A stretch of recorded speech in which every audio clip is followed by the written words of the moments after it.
ஒரு சிறிய வீட்டில் அருண் மற்றும் மீனா மகிழ்ச்சியாக வாழ்ந்து வந்தார்கள். இவர்கள் சிறிய விஷயத்திற்கு கூட அடிக்கடி சண்டை போட்டுக் கொண்டே இருப்பார்கள். ஒரு நாள் கால அருண் அவசரமா ஆபீஸ்க்கு ரெடி ஆனாரு. இன்னும் எவ்வளவு நேரம்? நான் லேட் ஆகுறேன். காபி இன்னும் ரெடி ஆகலையா? நான் எல்லாம் ஒருத்தியே பாத்துக்கிறேன். கொஞ்சம் காத்திருக்க முடியாதா? அந்த வார்த்தை மீனாவின் மனதை மிகவும் காயப்படுத்தியது.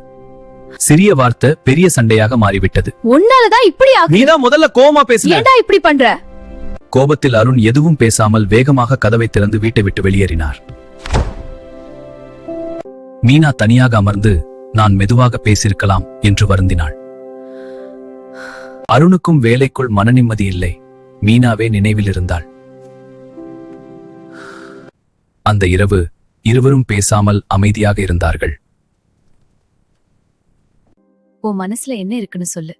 உன் புரிதலுக்காக நன்றி. எப்பவும் பக்கத்துல இருப்பேன். அது போதும். மன்னிச்சிடு மீனா. நீங்களும் என்ன மன்னிச்சிடுங்க.